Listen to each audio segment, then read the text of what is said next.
Okay. Good morning, everyone. It's May 19th, 2026, and I'm going to call the meeting to order and start off with the land acknowledgement. We respectfully acknowledge that the Township of Havelock-Belmont-Methuen is located on the Treaty 20 Mississauga territory of the Mississauga and Chippewa Nations, collectively known as the Williams Treaties First Nations. It includes Curve Lake, Hiawatha, Alderville, Scugog Island, Rama, Cold Soleil, and Georgina Island First Nations. The Township of Havelock-Belmont-Methuen respectfully acknowledges that the Williams Treaties First Nation are the stewards and caretakers of the lands and waters in perpetuity, and that they continue to maintain this responsibility to ensure their health and integrity for generations to come. I'm just going to move right into everybody make sure your cell phones are off and or placed on vibrate so it doesn't disturb the meeting. And remind council of the declaration of pecuniary interest if it arises. You can declare it then. So for anybody online, we are going into a closed session. It's a timed closed session. So the regular meeting will be starting at 1 o'clock. Just so if anybody wants to make any adjustments to their schedule. So with that, I'll look for a motion to go into closed session. Moved by Councillor Clement, second by Councillor Doherty. All in favor? And that's carried. Okay.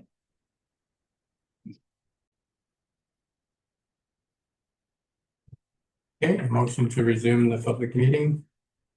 Moved by Kathy, second by Jerry. All in favor? It's carried. And there is one motion, or unless do you have to do this? You're good. Okay, so what's the motion there, Bob? Through you, Mayor Martin, the motion is that we accept the recommendation of the municipal solicitor regarding items discussed under section 239E for litigation or potential litigation, including matters before administrative tribunals affecting the municipality. Okay. All right, so that's moved by Councillor Clement, second by Councillor Flagler. All in favor? And that's carried. So our meeting starts at 1, so a motion to recess till 1 o'clock. Is that the proper? Okay. All right, so motion to recess till 1 o'clock for the regular meeting. Moved by Deputy Mayor Webb, second Councillor Clement. All in favor? And that's carried. Okay, we'll see. Thank you.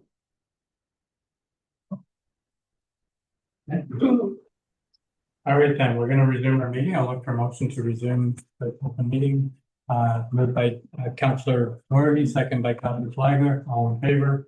And that's carried. So we have minutes here from the May 5th meeting. Everything's in order. I'll look for a motion to approve them. Moved by Deputy Mayor Webb, second by Councillor Clements. All in favor?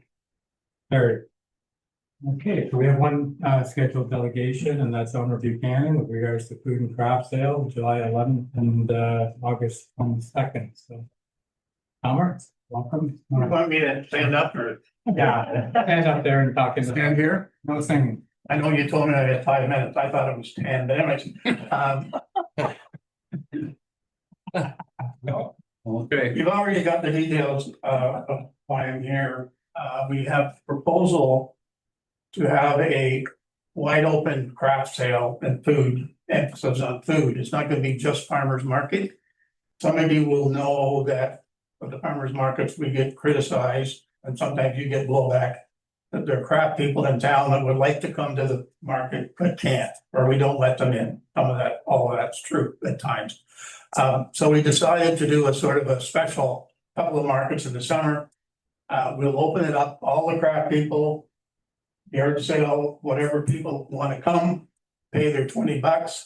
We'll get insurance and we'll do it on a Saturday. And it'll be sort of from 10 to 2, I think it is, or 10 to 3 we're looking at. And we'll open things up. We'll advertise it and let all those people that want to come out have a Saturday afternoon at the market. And one Lion told me I had to ask the Lions for permission. Somebody else said, no, you got to go to the township and get permission. So here I am seeking your permission to have a sale on July the 11th and the 22nd of August, which are 2 Saturdays, right? Not our usual Friday. We'll have the farmers market people, I'm sure most of them here, although some of them do under markets on Saturday, but we'll have them and we'll open it up to craft people. Back Alley has already agreed to come. We'll have our usual jerk chicken. then we may get another food, but it's a food and craft festival.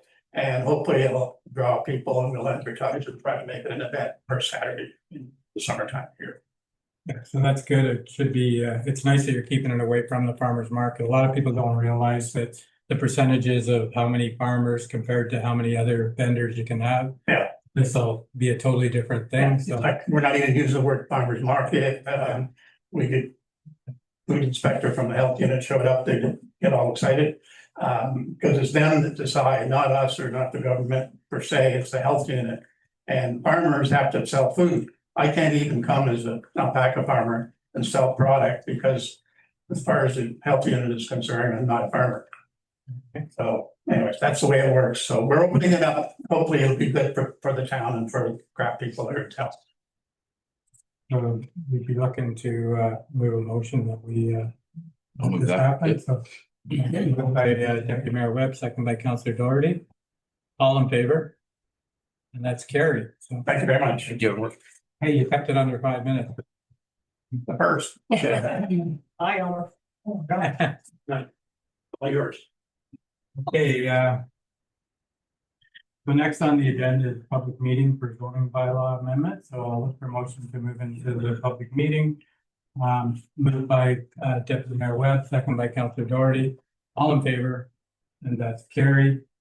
Okay, we have 3 zoning bylaw amendments before us today.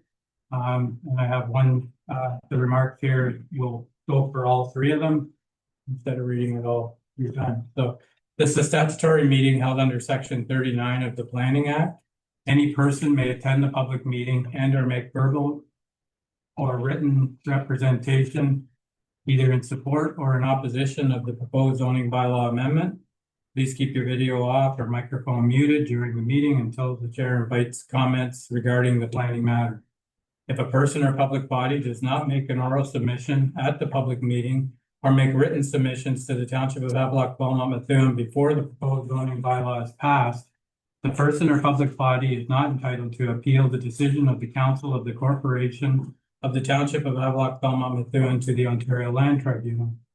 If a person or public body does not make an oral submission at the public meeting or make written submission to the Township of Havelock-Belmont-Methuen before the proposed zoning bylaw amendment is passed, the person or public body may not be added as a party to the hearing of the appeal before the Ontario Land Tribunal unless, in the opinion of the tribunal, there are reasonable grounds to add the person or public body as a party. If you wish to be notified of the passing of the zoning bylaw amendment, you must make a written request to the Township of Havelock-Belmont-Methuen. So with that, we'll move into the first item here, and it's Scott Day, the planner, or no, I'm not sure who's presenting from FOTEN, and it's a zoning bylaw amendment for Kelly. So Thank you, Mr. Mayor, and through you, I will be presenting the Kelly application instead of Scott. So I'll be discussing the zoning bylaw amendment application Z1026 relating to the property municipally known as 42 Fire Route 87D in the Methuen ward with roll number 153101007561100.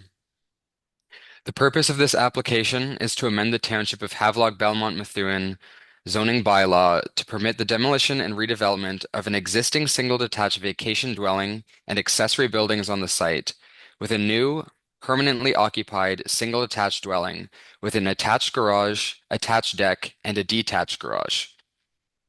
The proposed redevelopment will consist of removing 5 accessory structures from the site. The subject property has an area of approximately 0.29 hectares with approximately 29.9 meters of frontage on Jack Lake. The site is designated shoreland areas in the waterfront in the County of Peterborough official plan and shoreline in the Township official plan. It is zoned seasonal residential in the Township of Havelock-Belmont-Methuen zoning bylaw. So the site is currently developed with a 74 square meter, 1-story, single detached vacation dwelling with a 27-meter attached deck in the front yard. The site is also developed with several accessory structures, including a detached garage, a sleeping cabin, and 5 sheds. Electrical utility wires transect the property to the rear or to the west of the single detached vacation dwelling. Vehicular access to the site is provided by a driveway from Fire Route 87D to the west of the site. The site features uneven topography, sloping west to east towards Jack Lake. The site increases in elevation towards the rear of the existing single detached vacation dwelling. The applicant is requesting approval to demolish and redevelop the existing single detached vacation dwelling on the site with a larger two-story permanently occupied vacation dwelling and attached garage. The new dwelling is proposed to have a footprint of approximately 260 square meters, which includes the proposed attached garage, which has a footprint of 61 square meters. The dwelling is proposed to have a maximum height of 8.8 meters or 29 feet. The proposed dwelling will be located 27.2 meters from the shoreline of Jack Lake, maintaining the existing setback from the high water mark, applying to the existing vacation dwelling on the site. The proposed dwelling will include an attached front deck located 23.8 meters from the shoreline of Jack Lake. The proposed front deck will also maintain the setback from the high water mark of Jack Lake, applying to the existing deck on the site, ensuring that no development will occur closer to Jack Lake than already exists. A new well and septic system are proposed as part of the subject application to the rear of the proposed single detached dwelling, set back over 30 meters from the high water mark of Jack Lake. The applicant is also seeking to construct an approximately 160.5 square meter detached garage to the rear of the proposed single detached dwelling between the dwelling and the fire route. The proposed detached garage is proposed to have a maximum height of 5.2 meters, and the proposed redevelopment will also include the removal of 5 existing sheds on the property, while the existing 7.4 square meter sleeping cabin close to the waterfront is proposed to remain. The application before council is a zoning bylaw amendment to rezone the site to a special district zone, which would permit a permanently occupied single detached dwelling on the site.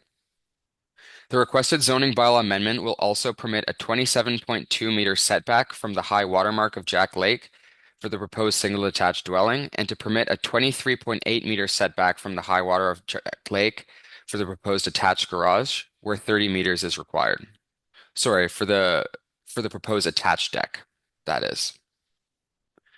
The requested relief to the setback from the high water mark for the proposed dwelling and attached deck is appropriate, as it maintains the existing setback to the high water mark of Jack Lake, applying to existing development on the site. Zoning relief is also required to permit a northern side yard setback of 5.1 meters from the proposed single detached dwelling, which is measured from the proposed attached garage, where a 6 meter setback is required, and to permit a reduced minimum southern side yard setback of 5.1 meters, where 9 meters is required for the proposed attached garage. The proposed attached garage and detached garage will comply with a maximum height permit in the seasonal residential zone, mitigating any potential impacts associated with views, shadowing, or massing caused by the reduced northern and southern side yard setbacks. The proposed 5.1 meter southern side yard setback is sufficient to facilitate access to the proposed garages for maintenance. The proposed zoning bylaw amendment will also permit a greater maximum lot coverage of 16% on the site, where a maximum lot coverage of 15% is permitted. The proposed amendment to permit a greater maximum lot coverage on the site is not anticipated to result in the overdevelopment of the site, as the proposed single attached dwelling, attached garage, and detached garage will be able to meet the required front and rear yard setbacks and provide sufficient setbacks from the electrical utility wire on the site, while assuring sufficient space is available to meet the functional needs of the development. The applicant was circulated to internal staff and external commenting agencies for technical review. A scoped environmental impact study was also completed for the proposed development, which confirms no negative impacts to the ecological function of the shoreline or natural heritage features are anticipated as a result of the proposed development. It is our opinion that the proposal is consistent with the provincial planning statement, conforms to the applicable policies of the County of Peterborough and Township of Havelock-Belmont-Methuen official plans, and maintains the general intent of the township zoning bylaw. Public notice was posted on the site and mailed to surrounding property owners in accordance with the requirements of the Planning Act. It is staff's conclusion and recommendation that this application be approved, and I would be happy to answer any questions from council members or members of the public. Thank you. Okay, thank you, Noah. Okay, so the way it works here is I'll ask 3 times if for anybody wishing to speak in opposition to the application, followed by 3 times anybody wishing to speak in favor. At such a time there, usually the applicant, you might want to add something or they'll say it's just fine. So anyway, so for the first time, anybody wishing to speak in opposition to this application? Second time, anybody wishing to speak in opposition? Third time, anybody wishing to speak in opposition? Seeing none, anybody wishing to speak in favor of this application? I'm not sure if the applicant's online. If they are, they can speak now. Second time, anybody wishing to speak in favor? Third time, anybody wishing to speak in favor? Okay, I'll open it up to council. Is there any questions or comments? Councilor Clement, go ahead. So through you, Mayor Martin, just one question with the existing sleeping cabin. Since they're doing all these rentals, does it fall within the guidelines for the high water setback? Thank you. And through the chair, the existing sleeping cabin on the site does not fall within the required 30-meter high water mark setback, which would be required for new development. However, I will emphasize that it is already there. It's been constructed, and no changes are proposed to the existing sleeping cabin, and therefore no relief is required to exist or to recognize the existing location of that cabin. Any other questions? All right, then. We do have a recommendation here. What's your thoughts? Oh, I'm sorry, through you, Mr. Mayor, yeah, I'll make a motion that we accept the recommendation of the planners to approve the application. okay, moved by Deputy Mayor Webb that we approve the recommendation, or move the recommendation. Is there a seconder? Second by Councilor Fly. Any other questions? All in favor? That's carried. Okay. Give me a squad. Okay, the next one here, I'm not sure, Williams, Nolan, how do you want to handle that one? Yes, thank you, and Mr. Mayor, through you.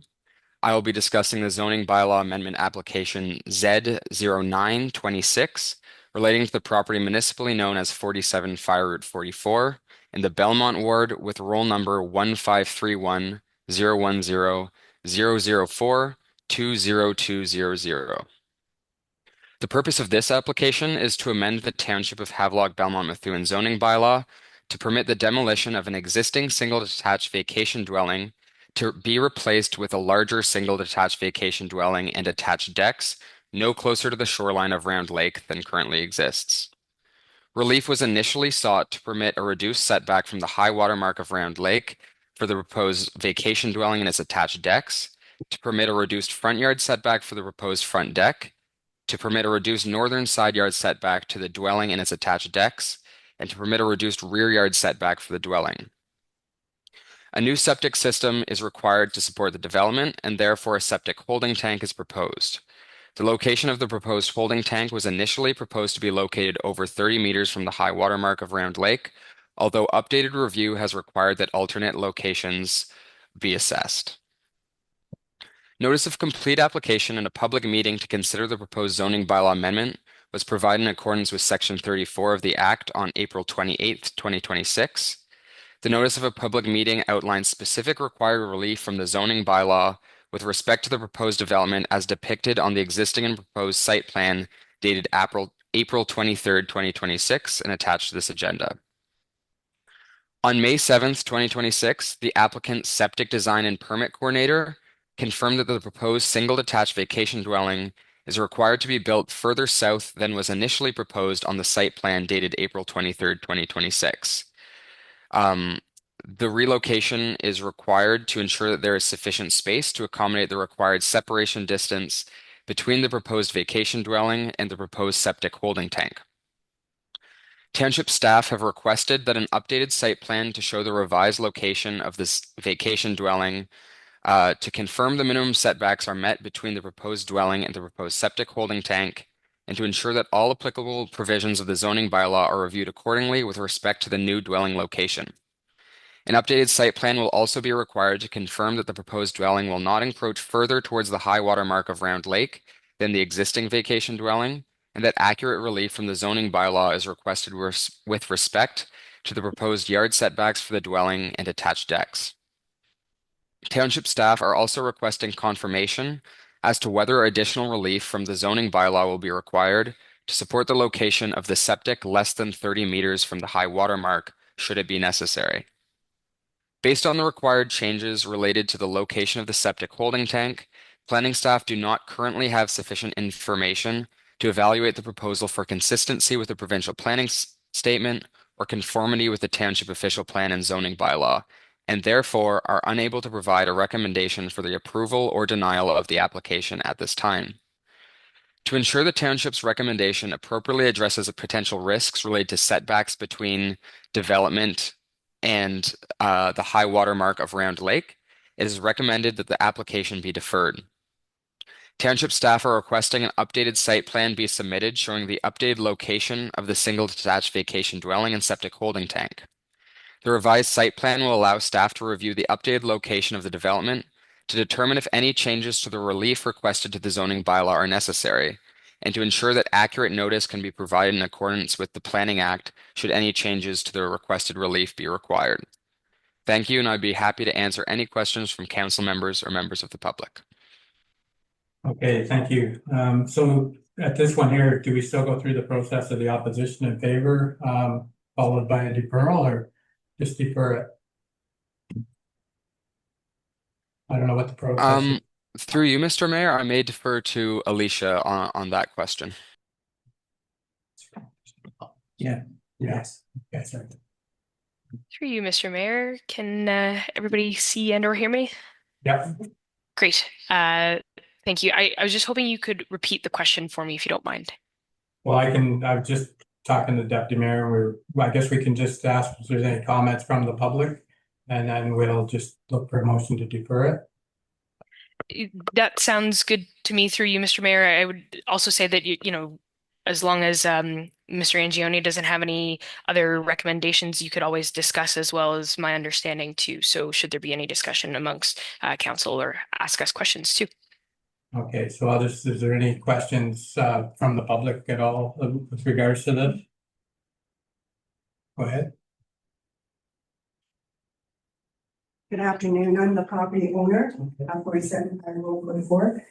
I just found out before I came when I came to the meeting that there was a deferral and there was a problem with the holding tank I wasn't aware of. So I'm going to ask for a deferral, and I will talk to my architect and see what we can do to remedy the situation. Okay, thank you. Okay, thank you. All right, then, so motion to defer. Moved by Deputy Mayor Webb, second by Councillor Clement. All in favor? That's carried. So, thank you. Okay, the next zoning bylaw amendment is for Trevor and Amy Watkins. Nolan, are you taking that one?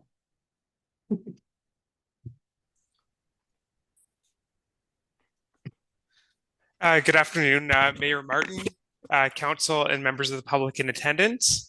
Today, I'll be presenting an application submitted to the township for a zoning bylaw amendment application pertaining to the subject site municipally known as 250 Burnt Dam Road. The site is in the Belmont ward and identified as part of Lot 18, Concession 6, with the roll number 1531 010 004 08101. The purpose of this application is to present for the consideration of council and members of the public in attendance an application to amend the Township of Havelock-Belmont-Methuen Comprehensive Zoning Bylaw 1995-42 as amended to modify the existing site-specific zoning on a portion of the site in order to facilitate the development of an enlarged accessory building to be used as a garage in accordance with a revised development proposal. As council may recall, this is a returning application that was previously deferred at the February 17th and April 21st meetings of council. Notably, no further changes have been made to the proposal since the April 21st meeting. The township has also received written correspondence via email from 5 members of the public in the immediate and surrounding area in advance of this meeting. three of who expressed support for the proposed zoning bylaw amendment, while 2 members of the public indicated that they do not object to the proposed zoning bylaw amendment. For additional context and some background, the proposal consists of a detached 2-story garage to be located on the eastern side of Burnt Dam Road. The structure is intended to be an accessory building to the existing dwelling located on the west side of Burnt Dam Road. Excuse me. The lower level of the proposed garage is intended to accommodate the storage of personal motor and recreational vehicles and includes a first floor interior height of approximately 4.3 meters or 14 feet.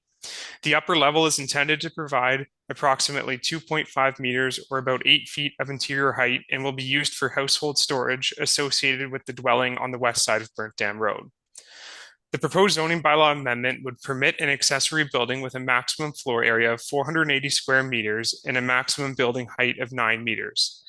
The proposed garage itself is intended to have a building footprint of approximately 232 square meters or just under 2,500 square feet, representing slightly over 3% of lot coverage on the eastern parcel. The zoning bylaw amendment would also establish a minimum setback of 7 meters or 23 feet from the street line of Burnt Dam Road.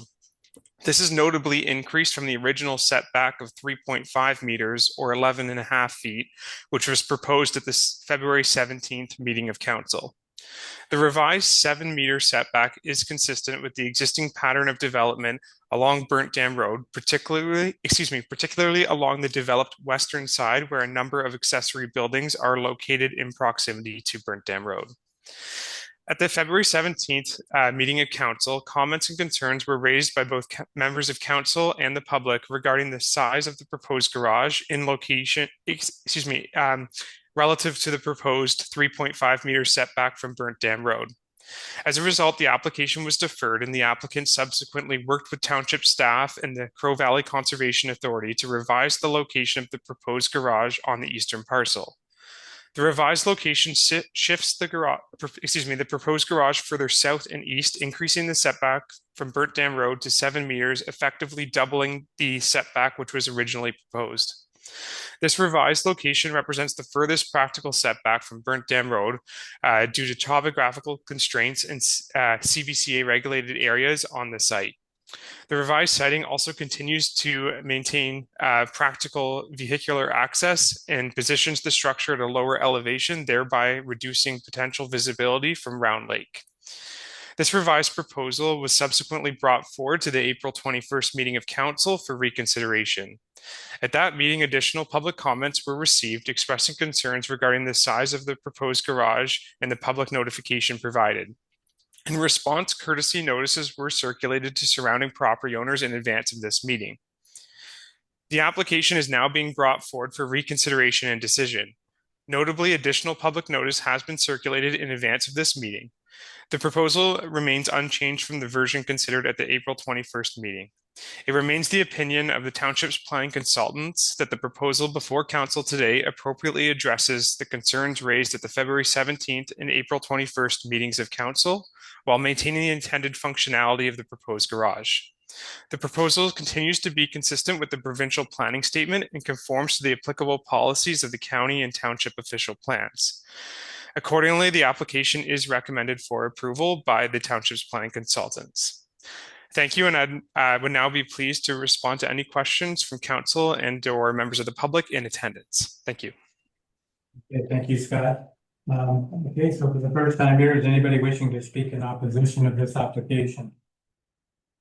Second time, anybody wishing to speak in opposition? And third time, anybody wishing to speak in opposition?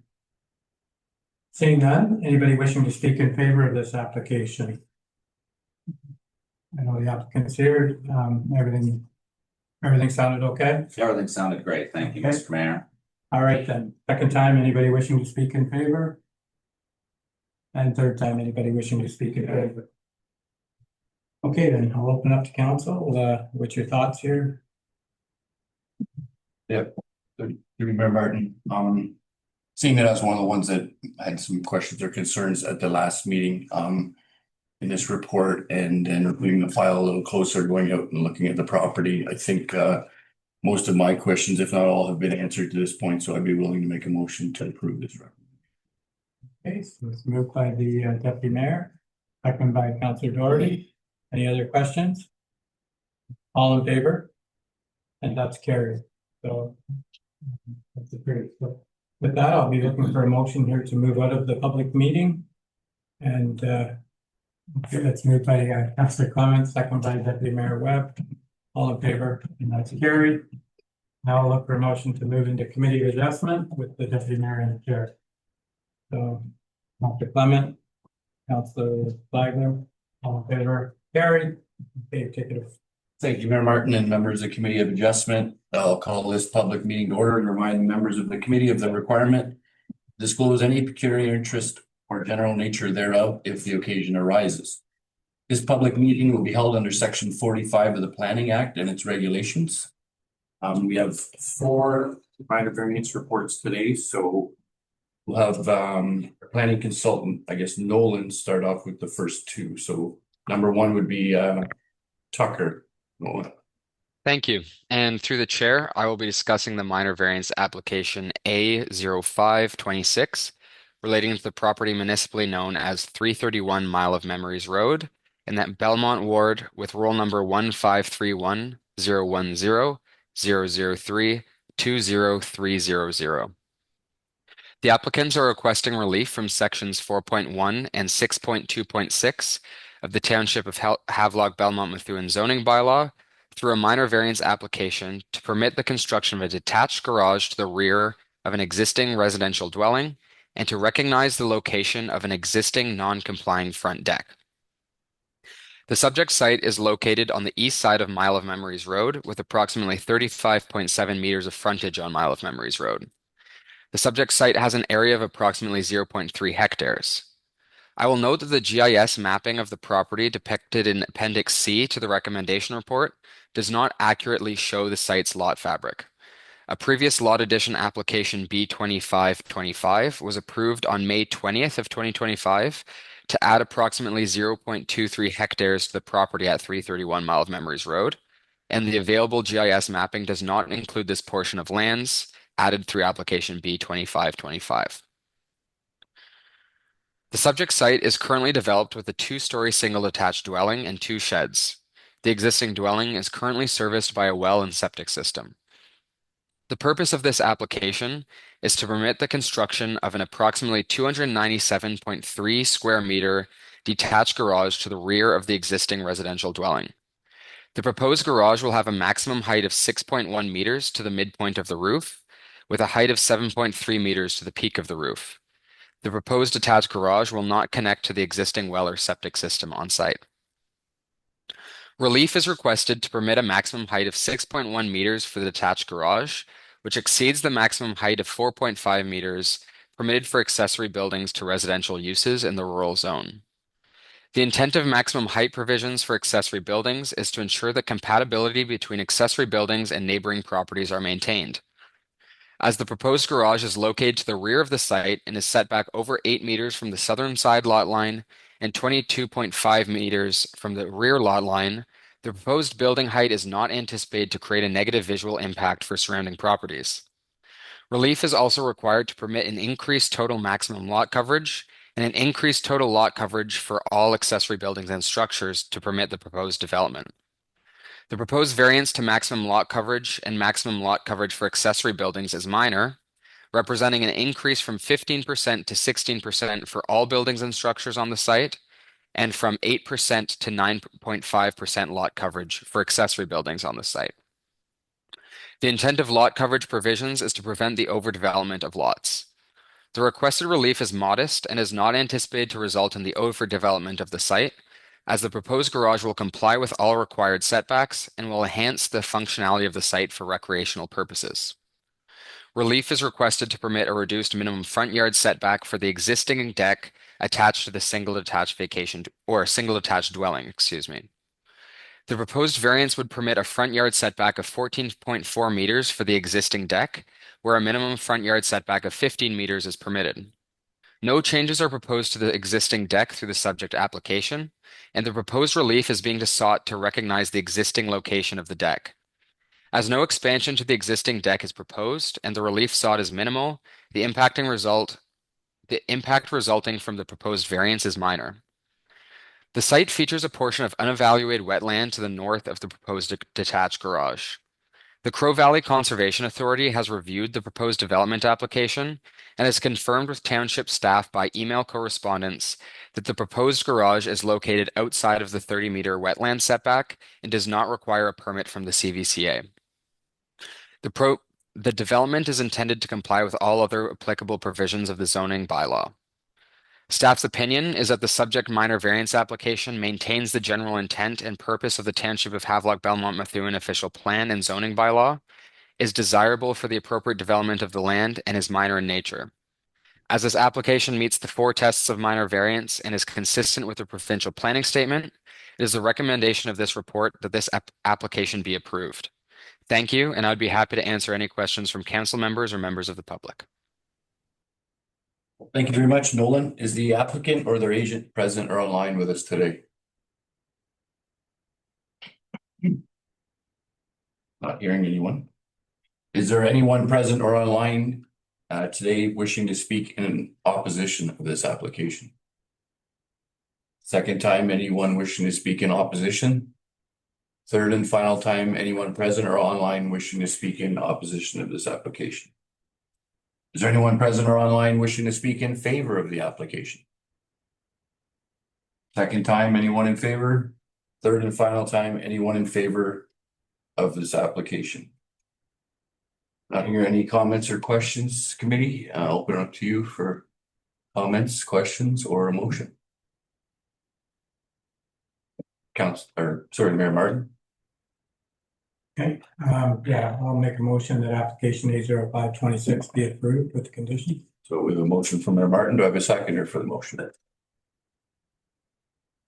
Councillor Doherty. With a With question, question. that's okay. Go ahead. Through your chair. The map, the key map, it shows the line going down that a little bit of the lot appears to be on somewhere other than property. If it's 2 maps, 243, 242 and 243, is that these just lines or do they mean anything? No. Through the chair, let me pull up that map that we're discussing just so I can have a reference. I think he's page 243 is the one. Page 243 of the PDF. Yeah, there's an area there in blue that kind of goes outside the coloring outside the lines.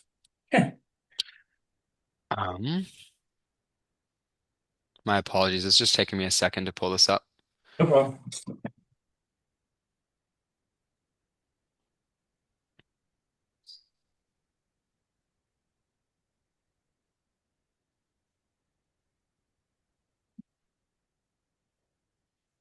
Yeah.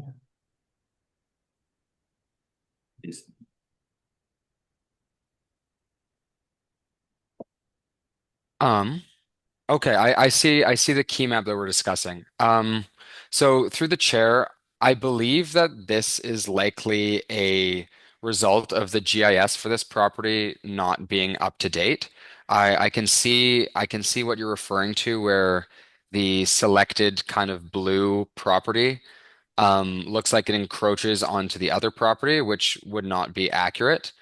Um, as I mentioned in the presentation, a previous lot addition application occurred on this site to add a semi-triangular portion of lands to the property at 331 Mile of Memories Road to the southeast of the property. And so when you look at the survey below on page 188, I believe, and if you look at the applicant's site plan drawing, you can see that the property fabric is more irregular than is shown on the GIS mapping.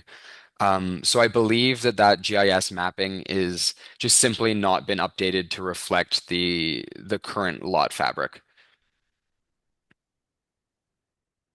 That's sufficient, Councillor Doherty.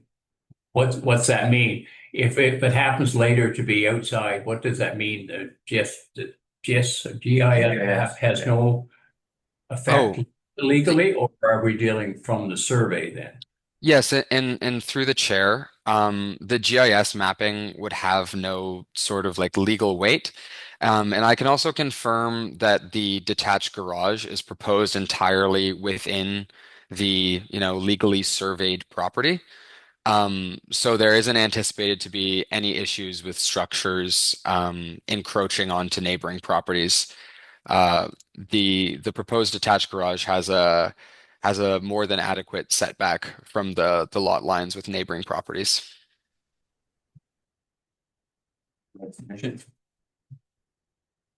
Thank you for that, Nolan. So I have a mover and a seconder for the motion. Any further comments or questions? If not, all in favor? And that's passed. Thank you very much. Move on to our second application today. Sorry. Oh. Go ahead, Nolan. Thank you. And through you, Mr. Chair, I will be discussing the minor variance application A0426 relating to the property municipally known as 445 Whitetail Drive in the Methuen ward with roll number 153101007666418. The applicants are requesting relief from sections 10.2.2.1 AI of the Township of Havelock-Belmont-Methuen zoning bylaw by a minor variance application to permit the construction of a detached garage to the rear or south of an existing single detached vacation dwelling. The subject site is located on Jack Lake and is accessed by a driveway connecting to Whitetail Drive to the south of the property. The site is currently developed with a seasonal residential dwelling with a floor area of 272 square meters. The site features a hydro utility easement which bisects the property south of the existing dwelling. The proposed detached garage is intended to have a footprint of 101.6 square meters with a height of 4.9 meters. The proposed detached garage will be located to the rear of the existing seasonal residential dwelling, set back approximately 60 meters from the shoreline of Jack Lake and approximately 4.5 meters from the western interior lot line. Section 10.2.2.1 of the zoning bylaw permits accessory buildings located over 30 meters from the high water mark to have a maximum height of 7.5 meters. For accessory buildings over 4.5 meters in height, the minimum side yard setback is 9 meters. As the proposed garage has a height of 4.9 meters, relief is required from the zoning bylaw to permit the proposed detached garage to be set back 4.5 meters from the western interior lot line, where 9 meters is permitted. The proposed development is intended to comply with all other applicable provisions of the township zoning bylaw. The intent of minimum side yard setbacks is to ensure that development does not result in adverse impacts to neighboring properties with respects to views, shadowing, massing, and bulk, and to ensure that sufficient setbacks are provided to facilitate access and maintenance to structures. The proposed detached garage will comply with the maximum permitted height, and therefore no impacts related to views, massing, or shadowing are anticipated as a result of the reduced side yard setback. The proposed 4.5 meter western setback is sufficient to provide access to the proposed garage for access or maintenance by the side yard. Further, the proposed relief is minor relative to the 3 meter side yard setback, which is permitted as of right for accessory buildings that are 4.5 meters in height or less. Staff's opinion is that the subject minor variance application maintains the general intent and purpose of the Township of Havelock-Belmont-Methuen's official plan and zoning bylaw, is desirable for the appropriate development of land, and is minor in nature. As this application meets the 4 tests of minor variance and is consistent with the provincial planning statement, it is a recommendation of this report that this application be approved. Thank you, and I'd be happy to answer any questions from council or members of the public. Thanks very much, Nolan. Is the applicant or their agent present or online today? I am. Hello. State your name, please. Gabor Toth. Okay, go ahead, sir. I'm really not sure what I'm supposed to say. Okay, so He's done a sorry. fantastic job. I'm just here if there's to understand the process, and when it comes to approving, recommending, I would like to recommend this be accepted. I should have asked you first, sir. Sorry about that. If you had any comments, sorry to put you on the spot. No problem. Thank you. Just trying to liven things up at the meeting here. All good. I'm okay. Thank you for that. So moving on, is there anyone present or online today wishing to speak in opposition of this application? Second time, anyone wishing to speak in opposition? Third and final time, anyone present or online wishing to speak in opposition of the application? Is there anyone present or online wishing to speak in favor of the application? Am I allowed to do that? Yep, go ahead, sir. I would like to, I'm in favor of this application. As Nolan quite nicely summarized, it would really help with the location. It lets me keep more trees and not have to do major moving of the driveways, etc. So I would like to speak in favor of the application. Okay, thank you for that, sir. Second time, anyone in favor of this application? Third and final time, anyone who speak in favor of the application? Committee, I'll open up the floor for questions, comments, or motion. Councillor Flagler, go ahead.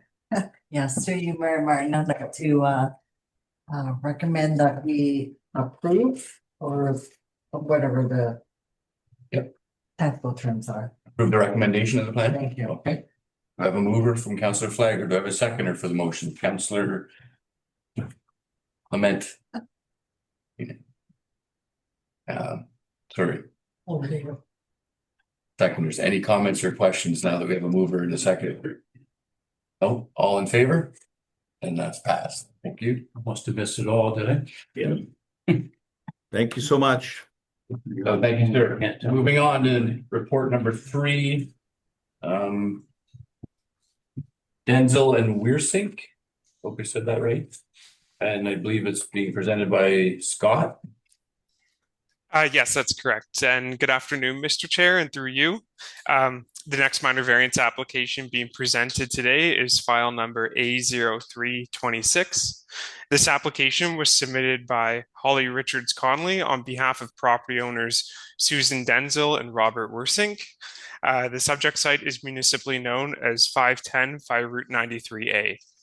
The subject site is located on Cashabog Lake and is identified as part of Lot 9, Concession 8, roll number 1531-010-009-11000.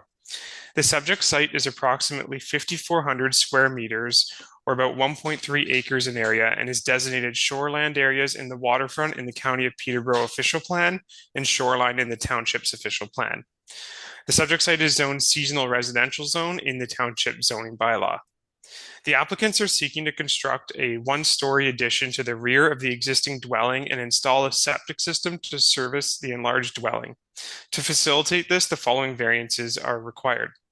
Reducing the setback from the high water mark from 30 meters to 17.3 meters measured to the proposed covered patio. Reducing the setback from the high water mark from 30 meters to 17.5 meters measured to the proposed addition to the dwelling. Reducing the minimum front yard measured to the proposed covered patio to 17.3 meters, where 21.3 meters is required. And lastly, reducing the minimum front yard measured to the proposed addition to 17.5 meters, where 21.3 meters is required.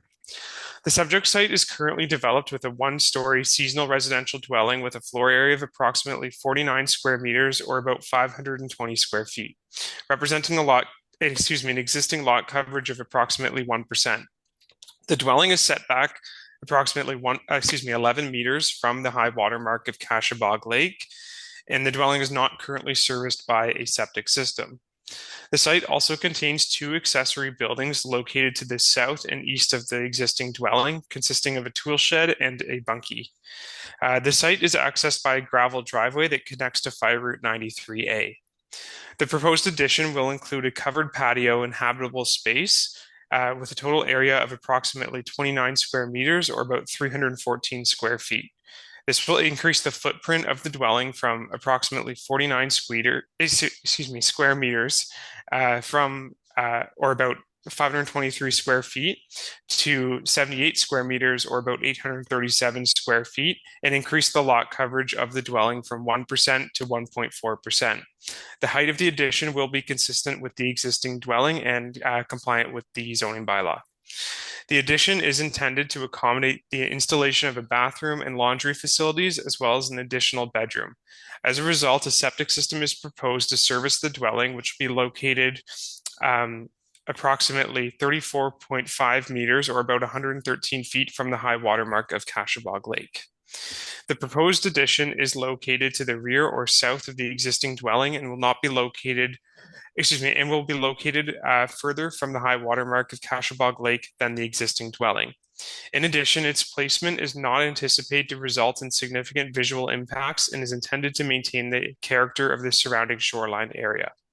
The township has received comments from the Crow Valley Conservation Authority noting that they do not object the application from a natural hazards perspective, but noted that they will likely require a geotechnical assessment to determine the extent of the erosion hazard associated with Cashabog Lake and ensure that development is either located outside of the hazard or if inside, appropriately sized if located within the hazard area.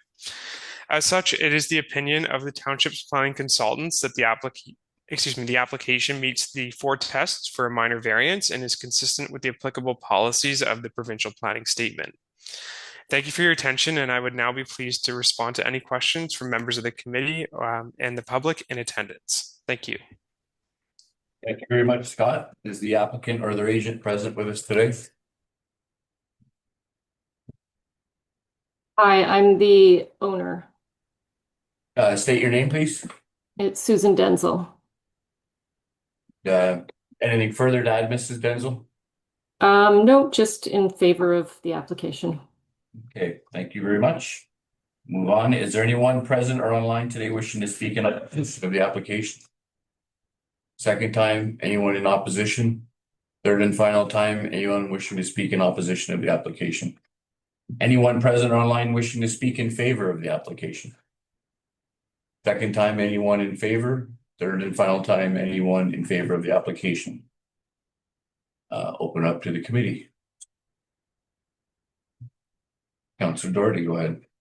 Make a motion to approve with the recommendations of the planner. We have a motion to approve from Councilor Doherty. Do I have a seconder? Councilor Flagler. Comments, questions? All in favor? And that's passed. Thank you. We'll move on, Scott, to our 4th and final report today. Grace and Pfeiffer, please.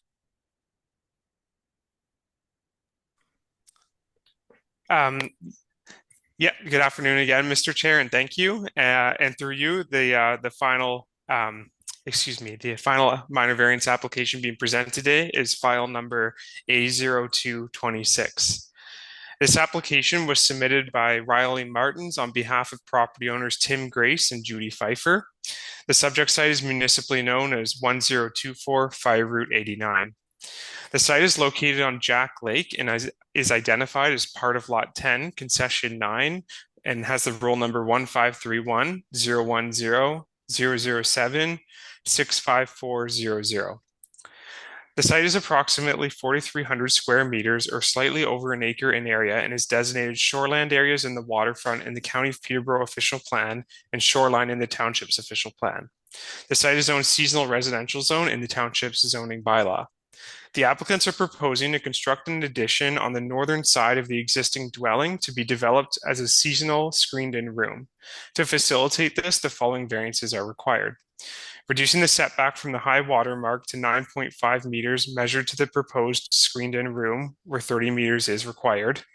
Reducing the minimum front yard measured to the proposed screened-in room to 9.5 meters, where 21.3 meters is required.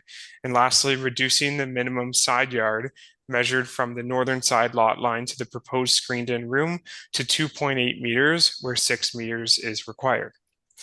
The subject site is currently developed with a 1-story seasonal residential dwelling with a footprint of approximately 70 square meters, or about 750 square feet, representing approximately 1.7% lot coverage. The dwelling is set back approximately 4.7 meters from the high water mark of Jack Lake at its closest point. The subject site is also developed with several accessory structures, including a detached gazebo located north of the dwelling, as well as a studio, a shed, a bunkie, and a privy, all of which are located in the rear yard east of the dwelling. Collectively, the accessory structures account for approximately an additional 1% of lot coverage on the site. An existing septic system is also located in the rear yard to the southeast of the dwelling, approximately 26 meters from the high water mark of Jack Lake. The existing gazebo in particular has a footprint of approximately 9.3 square meters, or about 100 square feet, and is set back approximately 10.5 meters from the shoreline and approximately 5.6 meters from the northern side lot line. Through this application, the applicants are proposing to demolish the existing gazebo and construct an enlarged screened-in room to be attached to the northern side of the dwelling as an addition. The proposed addition is intended to function as seasonal, unheated indoor space. The proposed addition will be set back approximately 9.5 meters from the shoreline at its nearest point, whereas the existing dwelling is set back 4.7 meters from the shoreline. As such, the proposal does not further reduce the established shoreline setback. The proposed screened-in room will have a footprint of approximately 42 square meters, or about 450 square feet, which is larger than the existing gazebo. The addition is also proposed to have a height of approximately 7.6 meters, which is consistent with the height of the existing dwelling and compliant with the height provisions of the zoning bylaw. The proposal will increase the total lot coverage on the subject site from approximately 2.6% to 3.3%. However, it will decrease the total number,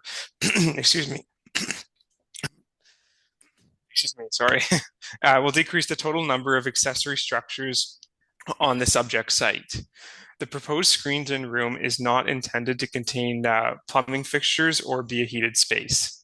The addition will also reduce the interior side yard setback to approximately 2.8 meters, where 6 meters is required. For context, the existing gazebo is set back approximately 5.6 meters from the northern side lot line.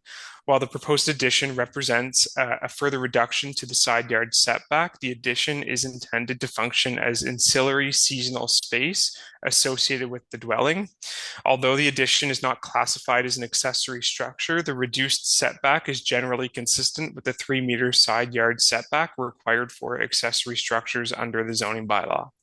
Overall, the proposal incorporates the existing gazebo area into the dwelling, reduces the total number of accessory structures on the site, and maintains the established shoreline setback, as well as remains compatible with development on the adjacent property while supporting the continued seasonal recreational use of the subject site.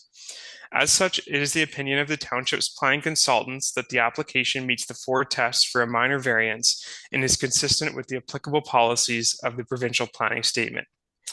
Thank you for your attention, and I would now be pleased to respond to any questions from members of the committee or the public in attendance. Thank you. Thanks very much, Scott. Is the applicant or their agent present or online with us today? Yes, Riley from Timberline. Thank you, Scott, for the overview. I'm here to answer any questions if there may be any. I would also like to add that we did get letters of support from both the neighboring properties, and they were forwarded and said received on May 4th to Brooke. Thanks. Thank you for that, Riley. Moving on, is there anyone present or online today wishing to speak in opposition of this application? Second time, anyone wishing to speak in opposition? Third and final time, anyone wishing to speak in opposition of this application? Is there anyone present or online wishing to speak in favor of the application? Riley, do you have anything to add? Nothing, thank you. Okay, second time, anyone in favor? Third and final time, anyone in favor of the application? I'll open up to the committee for comments, questions, or motion. Mayor Martin, go ahead. Yeah, so I'll make a motion that we approve application 0276 with all the conditions. So motion to approve from Mayor Martin, seconded by Councillor Clement. Any more comments, questions? Councillor Flagler, go ahead and comment. Thank you, Mayor Martin. Just a little question. Your gazebo is going to be built in the same spot? Correct. Yeah. Yeah, the new screen room is covering the existing gazebo location. Gazebo, right, okay, thank you. Okay. So all in favor? And that's passed. That concludes our applications for Committee of Adjustment today. Thank you very much to Scott, Nolan, and Alicia today. Thank you all for that. I'll just take a motion to adjourn this public meeting and return back to our regular council meeting. Councillor Doherty and Councillor Clement, all in favor? Martin? All right then, thank you. So we're moving into planning and chief building official is here with us to discuss the purchase of a township unopened road allowance. So Afternoon, Mayor Martin, members of council. The purpose of this report is to request of council to enact a bylaw to stop up, close, and convey that portion of the unopened road allowance adjacent to the property having civic address of 149 Fire 23A, identified as part of road allowance, part lot 19 between concessions 3 and 4. Assessment roll number 15310100006 57600. Previous report was brought to council on September 17th, 2024 for approval in principle, where the applicant was then advised to take the necessary steps to fulfill the requirements of stop up, close, and conveying of the unopened road allowance. In doing so, they retained an appraisal. The appraisal is in the amount $39,875. In addition to that, we circulated notice in accordance with the policy, the sale of unopened road allowances. It's noted that the owner owns lands on both sides of the unopened road allowance, and those two parcels would be merged as part of this process. okay. All right then. Sorry, one other thing, so as far as public comments, we did receive written comments from Frank and Cynthia DeFrancesco. I believe Mr. DeFrancesco is here today as well. Okay, so Mike, you're welcome to come up to the mic if you like. Hi, everyone. I'm here today to seek clarity and transparency. This issue has been, this file, I guess, has been going on for quite some time. I received notification from the applicant in 2023, at which time there was some propositions made to me regarding their septic, and then that kind of went quiet. And it was only until about a month ago or so where I came into the town to discuss another matter that I was made aware that there was going to be this sale of the unopened road allowance to facilitate their needs. I was not aware of that. I was not made aware of, I guess, my right or what are my rights. I've been circulated by the applicant numerous drawings and maps, which are constantly changing. So I don't know what is going on in that quadrant of Belmont, Havelock, but I'm just trying to seek clarity here. All right, so yeah, so normally the process, like you say, we started this a couple of years ago, and it's been going through a few changes. And that's why you would have been hearing about it back then, is there was an opportunity there to speak to it one way or the other. And I don't know whether there was anything put on file back then. Just to clarify, Mayor, sorry to interrupt, but the correspondence was from the applicant. The back in 2023, when I received that correspondence from the applicant, I made an effort to speak to town staff, and that first phone call ended up in staff hanging up on me. So I don't think that staff member's any longer here, but I didn't find that to be too helpful. And then again, as I said, the file, I guess, progressed and things kind of went quiet. And then only until last month did we receive a letter saying that there is going to be a public hearing. And then when we reached out to Mr. Angioni, he kindly sent me the bylaw, which we've read over, and it says that town staff is supposed to reach out to the abutting landowners and determine whether they have any interest in buying or not buying. And I don't know that town staff has determined that. They haven't determined it for me. I don't know from the other abutting landowners. So in the case of this, the abutting landowner to each side of the road allowance, or is it all the way around? How does that work, Travis?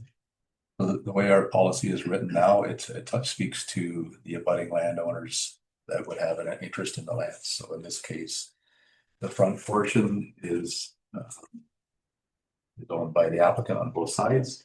And then as we step back on those two purple lines, there's an owner on the right that has been notified and Mr. DeFrancesco on the left that has been notified. Okay. So they were notified of this coming up. Yeah, so through you, just the way we notify, somebody comes in and starts asking the questions about the purchase, we always recommend that they reach out to their neighbors and advise them what's going on so that they know the process, so they'll eventually get a notice in the mail.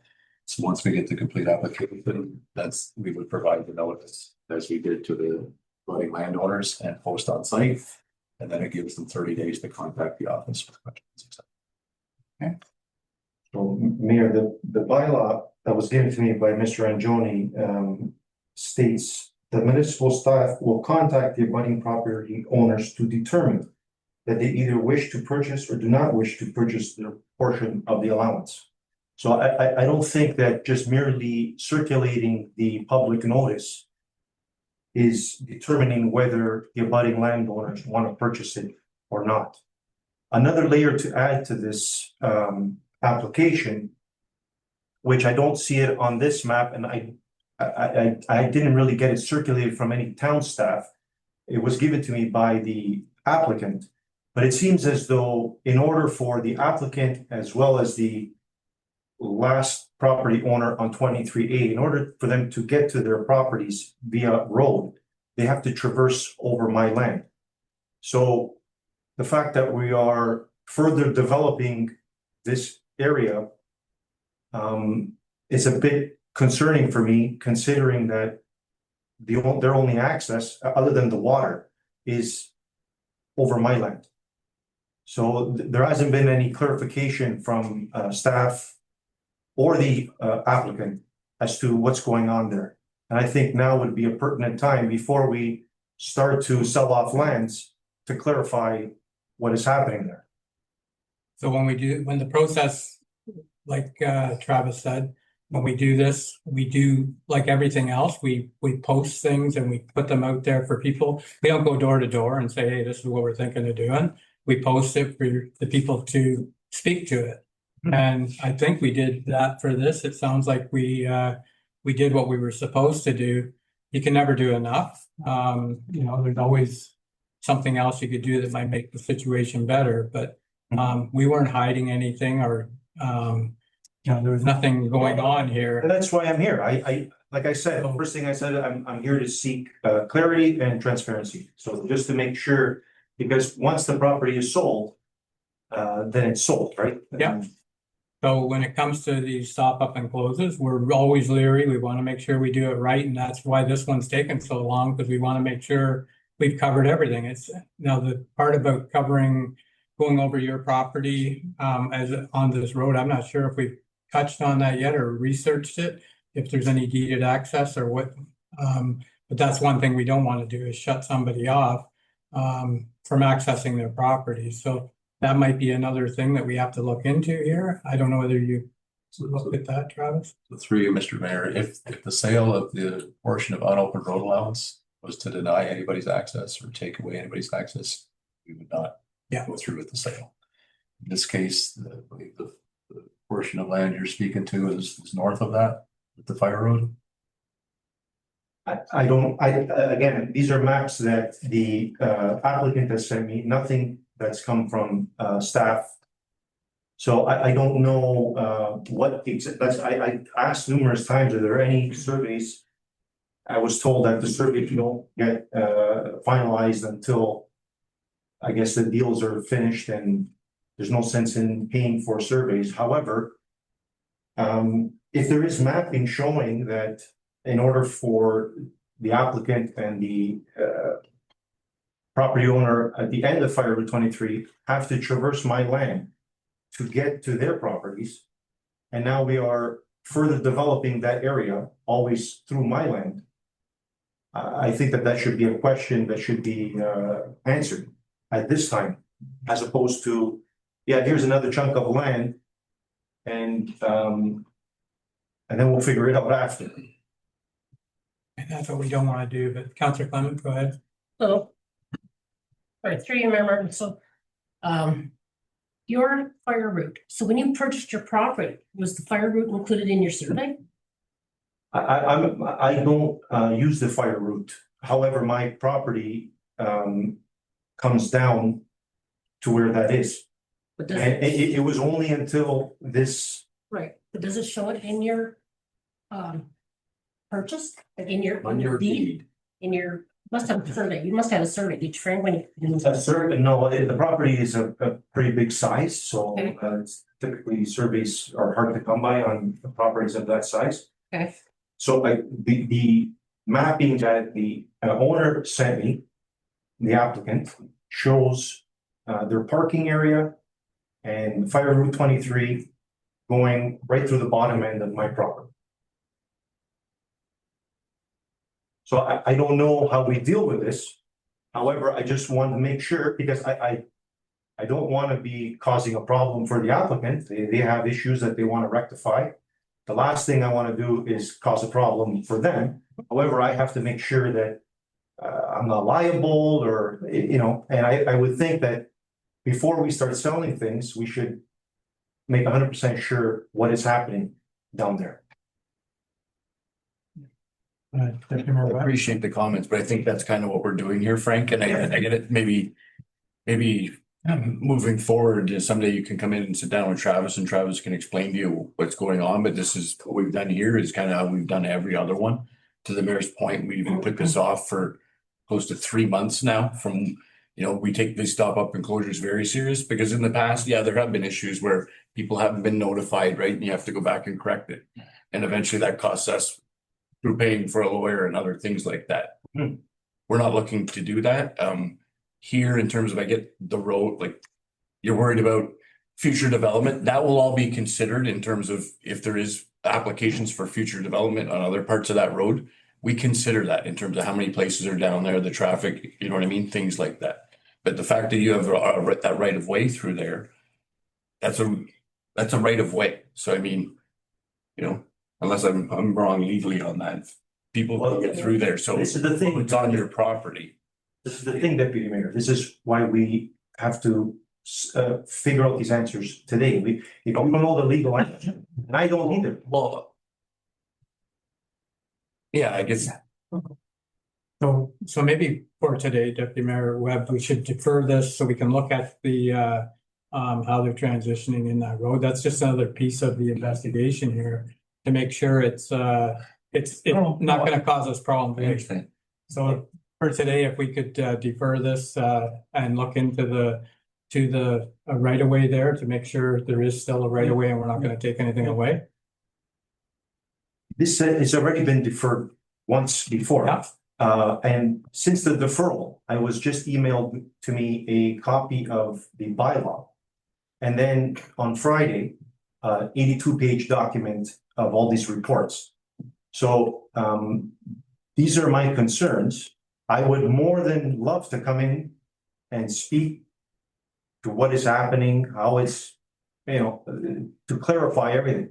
But since the last deferral, I was just flipped an email with the bylaw, and then Friday with the report.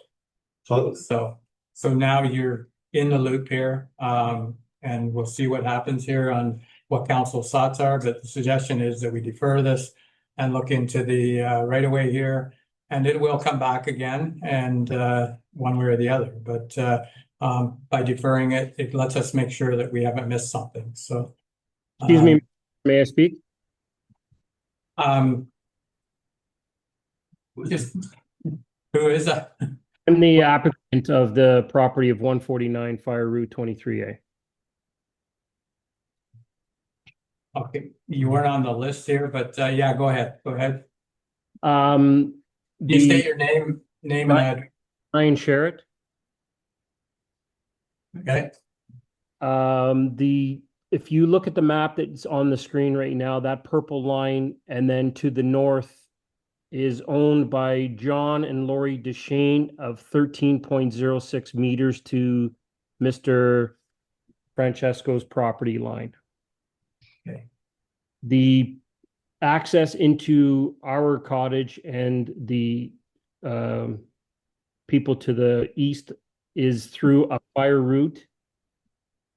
I don't know what the laws are on fire routes, but my understanding was it's a non-registered right of access, so it can't be closed up.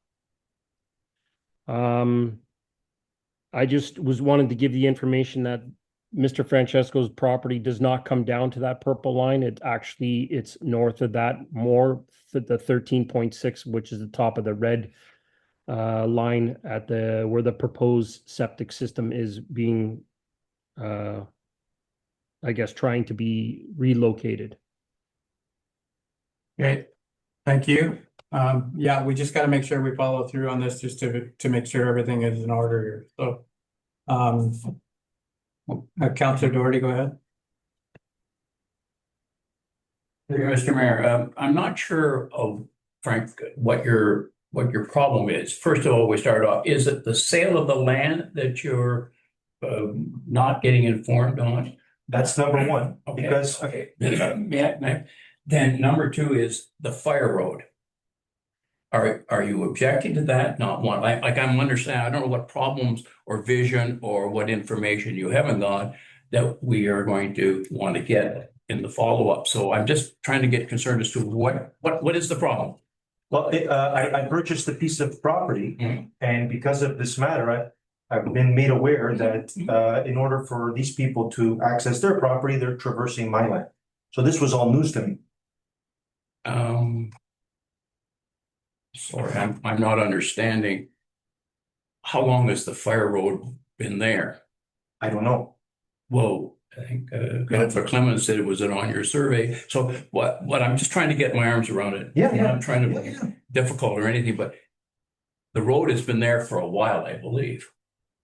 So you weren't aware that the private or a fire road was going through your property when you purchased it? And this was the first time you have that, because that's not their only access, because they do have water access. Sure. So Are you recommending that we close the road because it's? no, what I'm saying is you didn't know it was there till a little while ago. So that's right. It's hard. It's hard. You get a general idea of where your lines are, and you go down and you walk your property and you see a road and you figure, well, this is the road. Clearly, my lines must be here. Only until you actually start putting stakes in the ground that you get a visual of what is happening, and that's when it was brought to my attention that. This portion of the road, now there may be other portions, I don't know. We're speaking solely on this matter because this is where the applicant is trying to achieve here. So it's showing me that this portion of the road traverses my land. So I just want clarity as to, you know, what is happening down there? What is? Sorry, you want clarity on the road because the road then will go to the lot. To the on open road allowance. I'm trying to establish that we can only do one problem at a time. One is the sale. Yep. The second is you're now saying that road is, I don't know what you're saying about When the road. You don't want them to go on, you want them to go over, you don't know it's there. No, I want to know what the questions we may want to ask lawyers or surveyors as to what it is so that we can get it clarified. That's really all I'm just trying to find out. So Yeah. Okay, through you, Mr. Mayor, Frank, you referenced that the road was on the property. You said you didn't know about it, but the road had always been there. So I believe so. I've only been here for 3-4 no, years. I'm understanding, but I'm You guys saying, could have built the road. I mean, we didn't. town or whoever owns the fire route could have built it 6 years ago. I don't know. No, but It's clearly. we haven't built any fire roads in the last 6 years. Okay. So, So anyways, just for today, to make sure of this thing, like I do think, I know at the beginning of the road, it's Pup to Shane or John to I was Shane. just gonna say, so to him, have you checked the ownership, like your deed? Because if the road's always gone through that property, there's gotta be something on that deed. I did check. There's nothing there about. There is no registered easement. There is nothing registered there. So it Maybe might it's not not be on on your your property. property. But the maps that the applicant is sending me is showing me that it's there, and that's why I'm here. I will Okay. clear it. Okay, yeah, understood. Yeah. Travis, Okay. And before we sell property, No. let's get clear. We're trying to figure out what the problem is, so we figure out how maybe we can, Figure it we out. need to show you to make everything good. so here. just to make sure on this property, I think we need to defer it, look into the road, because it does sound like it isn't probably even your property. That's why you never knew it was there. Your property is probably, like somebody said, a little more north, but we just need to clarify before we make a decision. I don't want to do something wrong here. That's our intent here, is to make sure we get it right. And that would be the easiest way, because maybe even the property owners themselves have a survey that shows the road that they're using. So I'd like to also add, my apologies to the applicant, because I'm sure that they've been dealing with this for a long time, and we are deferring it once again. We're almost there. So So I was just gonna say, I was gonna add to that motion if we could do in terms of, I don't know how long it's gonna take staff, what the turnaround is on something like that, if it's quick or not. Usually we tend to do our planning meetings the second meeting of every month, but I meant if there's a way we could get it done, I'm sure there's a way we could have it brought to the first meeting, so it would only be a couple of weeks for the applicant, who I know is online and waiting for this to get done. So I'll leave that to staff to determine whether we can get it done in 2 weeks or 4 weeks, but I'll see if we can get it done under that time frame. Thank you. Okay. So I'll read, I'll pass the motion. But I just want to ask, can we talk to Mr. Deshae? Could we get maybe his deed or whatever? Look at their deeds and stuff too? Sorry, I can't hear. sorry. I'm just adding to it that we should take a look at Mr. Deshane's property, his deed, to see if his deed shows anything with your property lines, and the same thing of the applicant. And let's get the map straightened out then. Staff will check it all. That's very fact. I would add also correspondence from the abutting landowners when it comes to the matter of purchasing, whether they wish to or not wish to. That should be added in the file if that's what the bylaw. If you're abutting, you might not be abutting, so, That's right. okay. All right then, so we have a mover and a seconder. Any other questions? All in favor? And that's carried. Thank you. Moving on, we have staff reports for information here. We have two reports. One was Peter Lawson with regard to the quotation for granular materials and hired equipment quotation. And the other one was Travis for his department update for April. Are there any questions on either of them report? Okay, moved by Deputy Mayor Webb that we received those reports, seconded by Councilor Clement. All in favor? And that's carried. The next item is staff reports with follow-up action. Peter, we have the tender for reconstruction of County Road 48 or George Street, so. Yes. Yes, good afternoon, Mayor Martin and the members of council. The purpose of this report is to obtain council's approval to award tender contract number 2026-01 reconstruction of County Road 48, George Street. Recommendation that council provides approval to award tender contract number 2026-01 reconstruction of County Road 48 George Street to QVT Excavating Services Limited in the amount of $5,981,615,062, including non-refundable HST. If there are any questions, we do have Pat and Shannon here from Jewel. If there's any detailed questions to the council has. Okay. Take forward. Go ahead.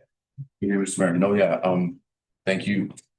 I'll make a motion that obviously we, with the recommendation, roads manager, but as well, we have him here, Pete, Shannon and Pat as well. Thank you very much for all your work on this. I know we're not at the end of the line yet, but we're getting there. Seeing numbers like this is very encouraging. And over the past couple of years through COVID, everything seemed to be going up, but this number seems to have, if it didn't go down, at least stayed somewhat static, right? So I know all the work that you guys have put into this over the years. So thank you very much to you for everything. And You're moving it. move that motion. Okay. Jerry, go ahead.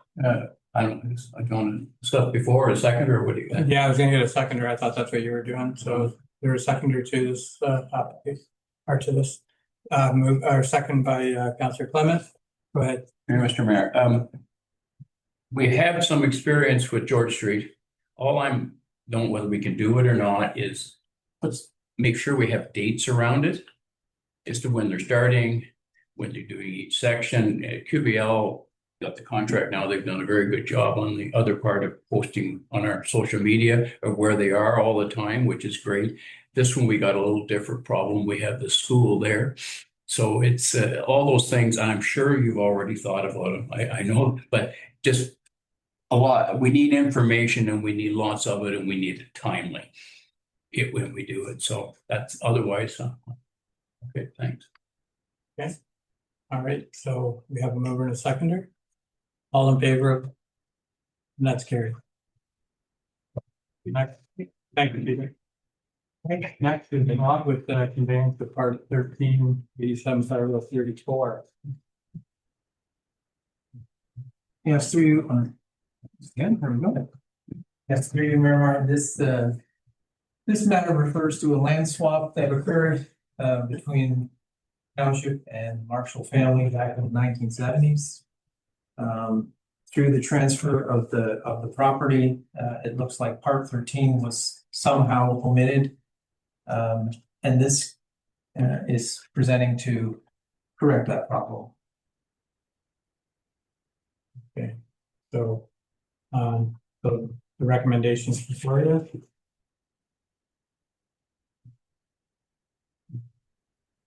The recommendation. Councillor Clement is moving the recommendation. And second by Deputy Mayor Webb. Any other questions or comments? All in favor? And that's carried. Okay, next item here is private road grant.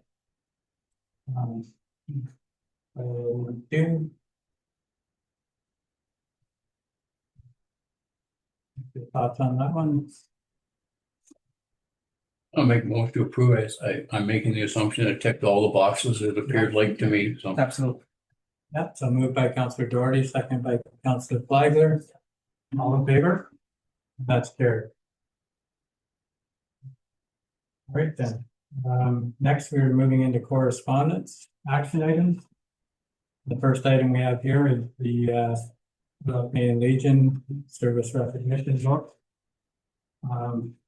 So this is the recommendation about. Go ahead, Jerry. question to you, Mr. Mayor, what was last year's? I just tried to. Yeah, through you, Mayor Martin, last year we did the business card size ad, which is I believe 395 in total. I'll make a motion. Okay, moved by Councillor Doherty that we move the business card size. Second by Councillor Flagler. Any questions, comments? All in favor? And that's carried. All right, next is school bottle, the bottle drive. They do have a huge thing coming up over the next 5 years with replacing their playground equipment. One of those things that they have to do, and it's not covered by the board. So it's so I remember when we did the fundraiser for the last one, it wasn't this much money, but I know. anyways, everything's going up, I guess, and they see an opportunity. So it might be something to work with them as far as see if there's a way of helping them with our the bottle drive from the 6th line. How we do it, I don't know. I'll leave it up to staff to try and see if there's a way of them doing it. It hasn't been lately we've been doing it and then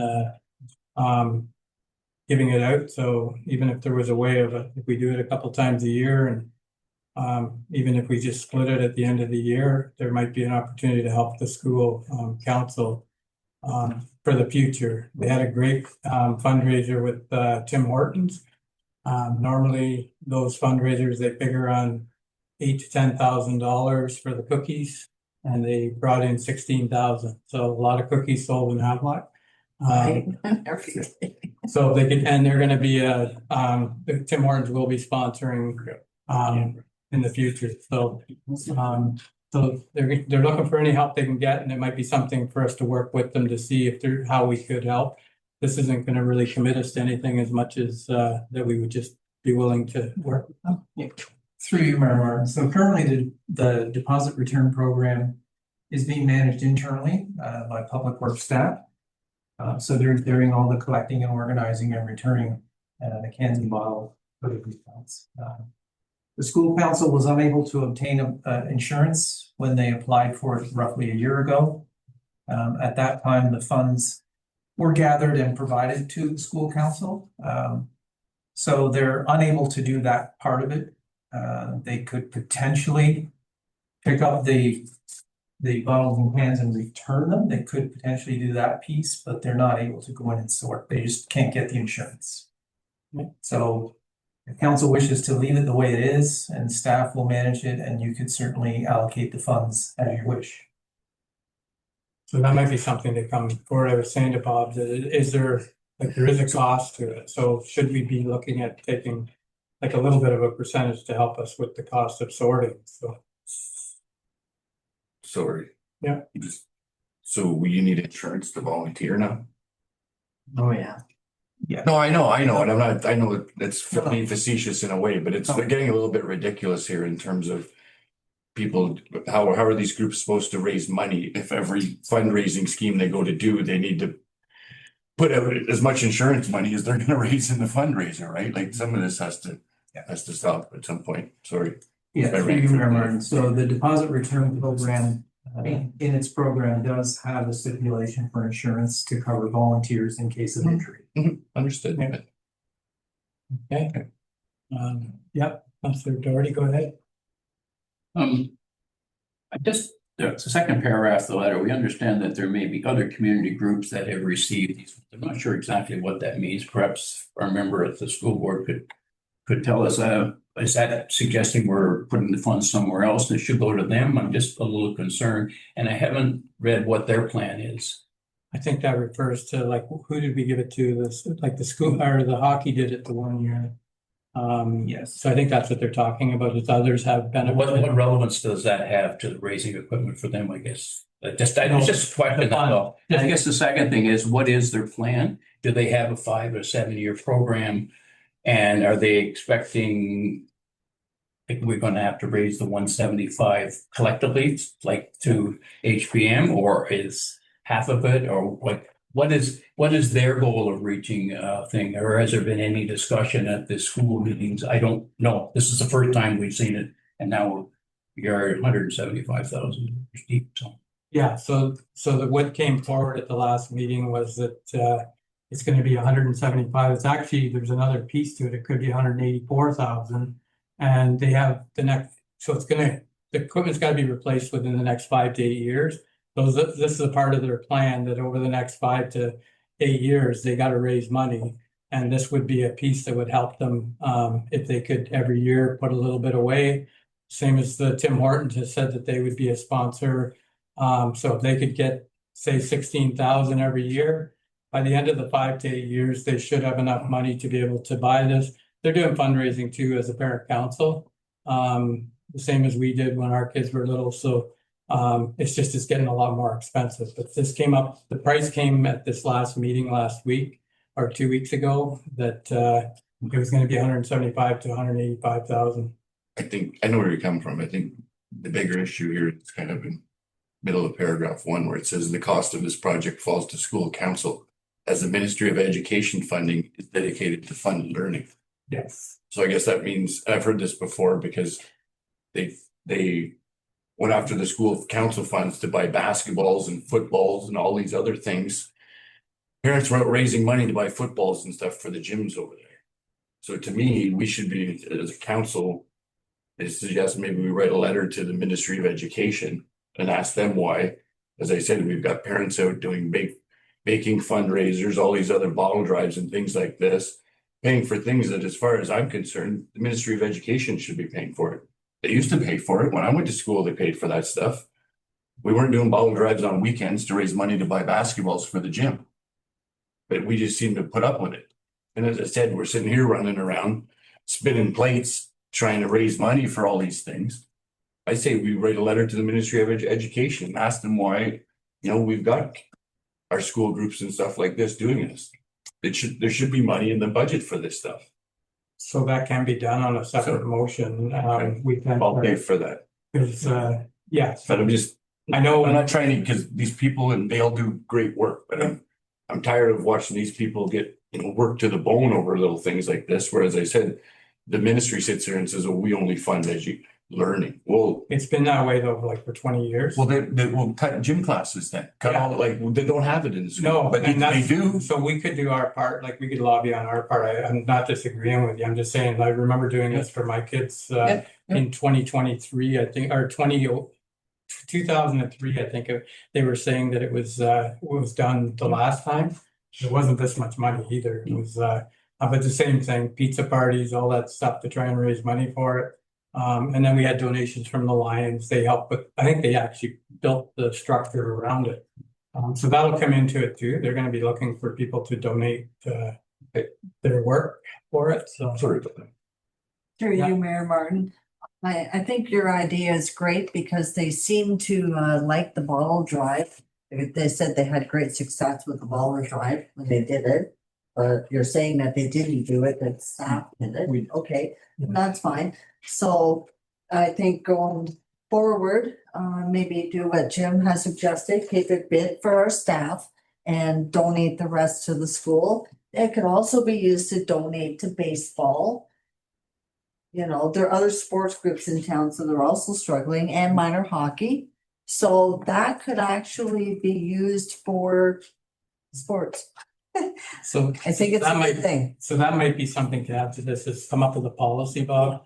Some sort of a policy on how it would be distributed, maybe, so it's set up with that. So it's equally done between all sports. Kind of like our grant process. Yes. So it's, but I mean, if it's something that they can plan on over the next 5 years, it would help. And I also suggest that the Trillium Fund gives out grants sometimes for equipment or, playground or whatever, but there could be a grant out there too that we could help them out or direct them into that. If that's a motion, I'm yes. If somebody's already done it, I'm second. So would the motion be that we just work on a policy for the bottle drive over there, so it's fair and for everyone? Okay, so Bev, you want to move that? Yes. Okay. Do the seconder for that motion on creating a policy on how they distribute the. Okay, second by Councillor Clements. Questions, comments? Sorry, maybe I'm just missing it. Is 175 all in for both parties? Like, is that what their whole cost is, or is it 350 and they're 175 from us? Like it's 175, but there was another piece to it. Let's round it. It doesn't matter what the number. 180,000. 200 by the time we're done. Yeah. Are we buying it all in 1 year, or I understand what we're doing and I support it, and I don't think that the school council should be strapped with all of this work, but that's another issue. But what are we looking at year by year? It can't be all replaced at one time, or is that the goal? I don't know. It's just one playground equipment, it's one piece? Yeah, it's that big thing. So then what you're saying is that it's complete 175, one check, one time. Yeah. So it's not a 5 or an 8 year thing then. It's just the life expectancy is 5 and 8. Yeah, they're saving the money over the next 5 to 8 years when they buy it in 5, it's going to be declared surplus, it's running to the end of its life. They have it checked every year, and it's got 5 to 8 years left in it before they're going to condemn it, and they'll rip it out, and that's the way it works. And Well, that was my question. Thank you. yeah, okay. All right, so we have a mover and a seconder. Any other questions? All in favor? And that's carried. All right.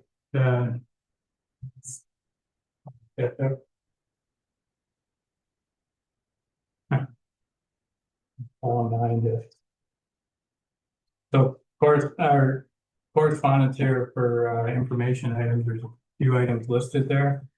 Is there anything you wish to speak to? If not, I'll look for a motion to receive the balance of the correspondence. Moved by Councillor Clement, second by Deputy Mayor Webb. All in favor? And that's carried. All right, so we're going to move into committee liaison reports. And I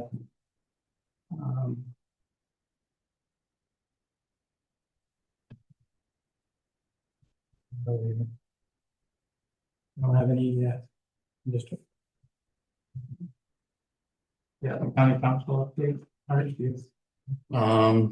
Pretty much the only thing there was say staff reports was we had the presentation from the members of the new Campbellford Hospital, but I meant they were here.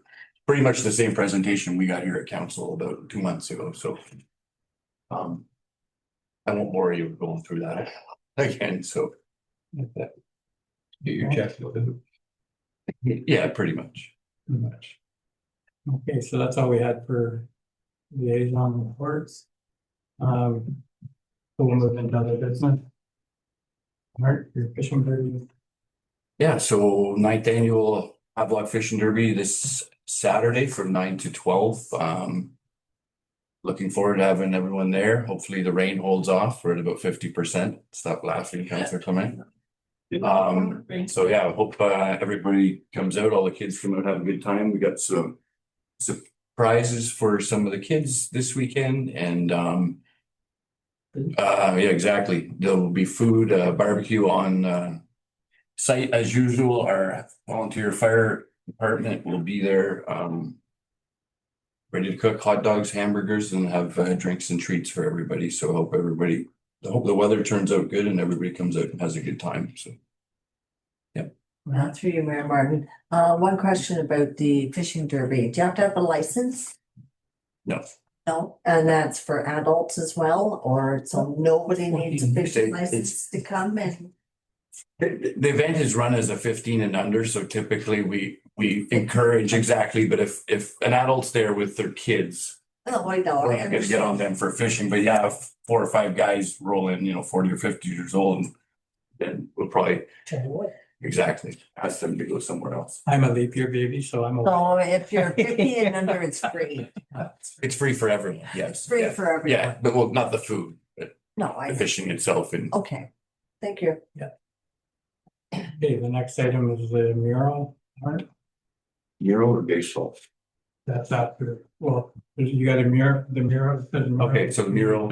So yeah, so at our last economic development meeting last week or the week before, the committee brought forth an idea they wanted me to bring to council. We always had discussions about a community mural we've been looking at doing over here on George and Old Street. Council's had discussions on that, so they threw out the idea of possibly reaching out to the public for ideas, design ideas, whatever, in terms of what we might incorporate as a part of this town mural. So the idea would be is maybe we open it up to people, put something on our website, something in the paper for not long. I'm looking top 30 days. So say if we did it now, ideally, like I said, we'd run the comp, we would have it in the rail for June. Run it till the end of June 30th. All submissions would be in by June 30th. That would give staff an opportunity to prepare everything and have it ready for our council meeting, which I believe is the second meeting in July. In which case council would have time to look at it, then be ready for that meeting. You can pick and choose from what comes in doesn't necessarily be, we'll have other discussions where council will obviously come up with the final design. But I think it might help in terms of just coming up with new and different ideas that I know I'm not all that creative when it comes to things like this. So I always like to see what somebody else has in terms of ideas. Makes my job a little bit easier. But as I said, that's an idea. It's come from the committee. I just submitted to council for comments or whatever. So yeah, it's always good when you get the public input, so. So would the motion be then to, Yeah, just to direct staff to, Proceed with the survey. yeah, exactly, proceed with the survey, which should be, hopefully, as I said, we get something on our page. It's not gonna be a separate ad in the rail, it'll be something on our council page that says whatever, directed to the website. Hopefully, within the next week or two, we can get something with a little more detail put on the website, which would outline things, like you said, in terms of council will have the final decision, things like this around the parameters and the legalities of what we're gonna do. And then, but still in a condensed time frame, where, as I said, we can keep this moving and hopefully have this, because I think it's council's wishes to have whatever's done over there done by the end of summer or early fall, so. all right then, so, Oh, Tom, motion? yeah, so. Yeah, sure, yeah, I'll second her motion. Okay, all right, so, moved by Kathy, second by Art. Questions or comments on it? One Go question. ahead. Geez, sorry, forget the question, left me. Okay, all right then. So all in favor? It's coming on the next one. Yeah, all in favor? Baseball. And that's fair. All right, next is the baseball. Baseball, so yeah, so I believe Bob and Leah gave you all a couple sheets there when we came in this morning. I got a letter, the letter is from this morning, but I spoke with Chantel, who's running baseball. I believe Mayor, you spoke with her last week as well. There's been a couple issues come up over there. So basically what's happened is, well, two things. So as part of that, we'll start with the council side. 2 years ago or so, we committed to building ball fields over here as a part of our sports complex expansion on Mary Street South. Last summer, we know when we received the first environmental assessment report, they found stuff over there that basically told us we had to have to do another one this summer, which led to us postponing that for another year, which is why this summer we haven't started the construction on the ball field that we thought would be there. Long story short, baseball's been doing a fantastic job a couple of years to keep growing. This year, I guess they've also introduced a couple of new girls teams at older ages, I believe 13 and 15-year-old girls teams. So they've run out of diamond space. In years past, we have the diamond there, and the younger teams were using there's a couple of ball diamonds at the baseball field, but they're smaller, they're more suitable for kids, say under 10. These older teams can't use those ones at the school anymore. They're just too big. The ball fields are too small. One other thing you can see in the letter there, because it's growing, they would like to run tournaments for fundraising, things like this. They've been notified by, I don't the Ontario, or one of these associations, but basically you're not allowed to run a softball tournament unless you have 2 ball fields. So that kind of limits them from running any kind of competitive tournaments through the summer too, right? The fact that we only have 1 ball field. So once again, long story short, they've reached out because of the shortage of field space. They've reached out to Marmora to secure some diamond space, which they've done. Unfortunately, Marmora charges them $22.50 an hour. So my suggestion was, I just speak for myself personally, because I feel kind of personally responsible, as I've been telling people for the last couple of years that we'd have a ball field over, or a ball field was coming and it's not there, that we cover off, and the invoice is there. I believe the total between the two for the whole season, I believe the total would be $533.31. And that would basically cover them not having to pay the extra fees for going over to Marmora. The issue around that is obviously they've collected all their registration fees about a month ago. So, and they're wary of going back out to parents now and asking them for another, whatever it is, $25, $30 to cover the registration.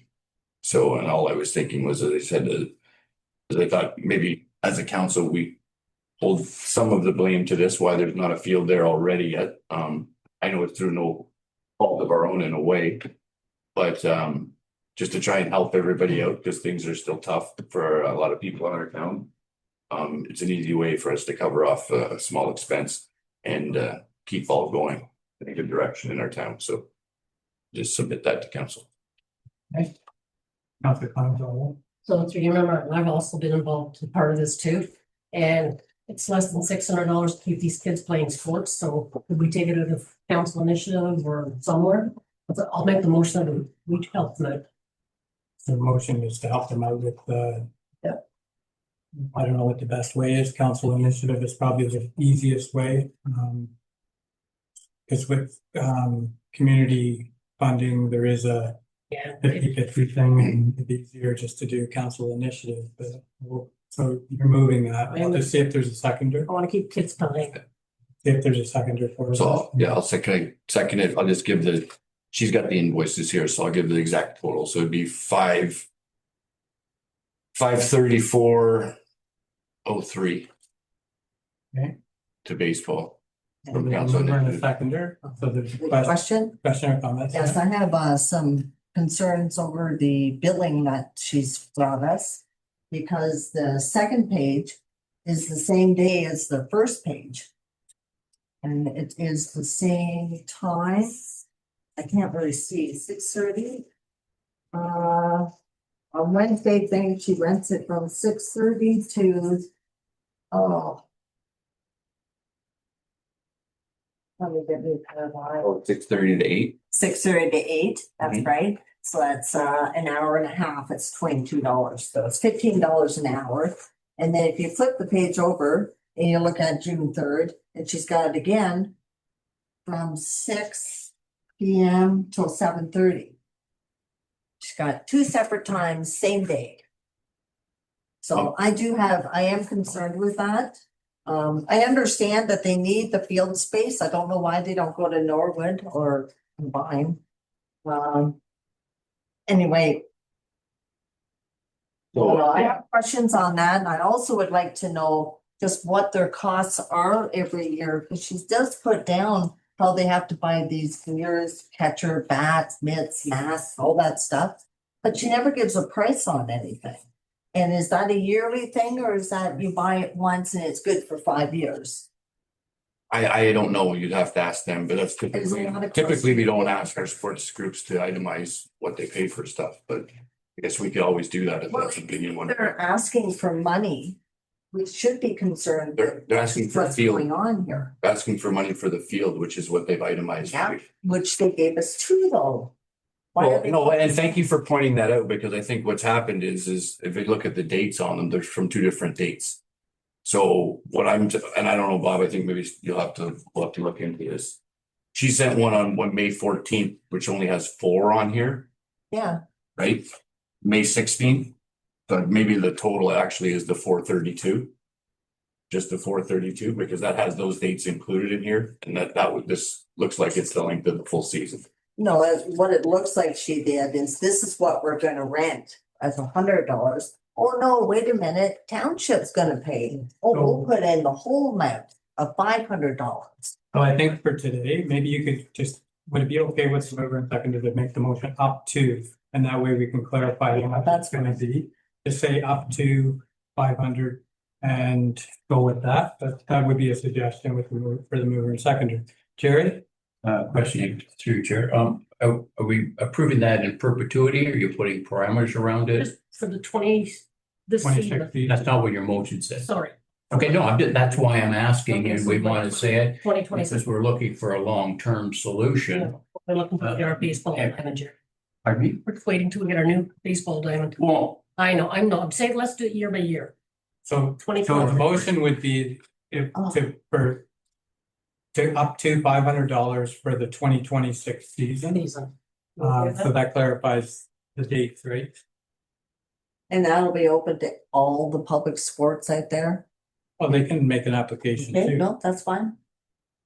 Isn't it only baseball? It's been open forever. We've been asking soccer for 4 years. to Every Make an year. application. Yeah, Okay, so we have a motion on the floor as amended. Is that okay with the 500 for the 2026 season? I just want the kids to play. Okay, any other questions to the motion? I'm done, yes. well, you didn't get your question answered. You have What would you That's like? fine. No. And we've got a built-in solution here. What's the question? I asked it. And I said answer So we 2020. cleaned that up, so it does say for this season. Right. Okay? Okay. All right, calling the question. All in favor of the motion? And that's carried. All right then, so the next item on here is the medical center, and I'm just trying to keep that in the discussion. I've had some questions over the past couple of weeks on where are we at with it. We do have $535,000 in a reserve for the medical center. And I know, some are working on trying to come up with an area and maybe a model. And there has been some discussion going back and forth, so maybe that can come back at a future meeting, but the one thing that I've heard this last 2 weeks is one of the biggest problems some of the areas are having is lack of space. Even if you find a doctor and you don't have the space. So it is something that's needed. If you don't have a space, you can't even be in the game. So I just was trying to keep it on top. That's the only reason I got it on here. I could bring it up every third meeting or whatever, or every second meeting, but keep working with whoever it is, and try and come up with a plan to move forward on what we could have or what we could do. So that money's been sitting there for like 3 years now. We're not going to use it. That's another story. Go ahead, Councillor Doherty. No, when you're done, no, when that. I'm done. You said that somebody's doing a proposal. Well, Where's the the deputy mayor- proposal? Well, Oh, okay, I just haven't seen anything yet. We haven't seen anything, and it's gonna come. I understand there's been some emails going back and forth. So it'll be coming, but I just wanted to add that to the mix. We met with him the first time and then he hasn't come back. So that's what I was just gonna ask Bob was, is there any, we have any indication on when this second meeting's gonna occur? Through you, Mayor Martin, so there was a meeting with the representative of Peterborough Housing Corporation, and at that meeting, there was a discussion regarding the potential financial partnership there. He had some homework that he wanted to do, which involved meeting with Canada Mortgage and Housing Corporation to potentially look at some loan opportunities. He has not finalized those details yet to get back to us. Also potentially meeting with partners at the county, and he was getting more information from there as well. So as of this moment, those things are in process, but he doesn't have those details for us just yet. Can we check in with them here sometime this week, at least to figure out if it's gonna be in a week or two or 6 months? Absolutely. Because we're trying to keep moving on this, right? So, and in the meantime, if something else comes up, because it may not even be feasible, there may be another option. Well, but to that point, then we let's can get- move on. Let's yeah. know now that this is Yeah. garbage and let's move on, right? Or whatever, Yeah. if it's not, so. Okay. All right then. So, all right then. So that's all we have for other business listed. So we'll move into bylaws. And the first bylaw, 2026-32, to amend the Fire Road 87D, Kelly was the name. So that will moved by Deputy Mayor Webb, second by Councillor Clement, all in favor. Carried. And the next one was deferred to bylaw 2026-34. Comprehensive zoning bylaw change certain lands on Bird Dam Road for Watkins. So moved by Deputy Mayor, second Yeah, I'll put my. by name on Councillor Flagler. We'll get the emails. All in favor? Yeah. And that's carried. And that's all we have for bylaws. The other one was deferred too, right? The last, with regards to, that's right, 23 days. So, okay, so the next motion will be a confirming bylaw for today's meeting. That's moved by Councillor Clement, second by Councillor Flagler, all in favor. Carried. And motion to adjourn. Mayor Webb and Councillor Doris.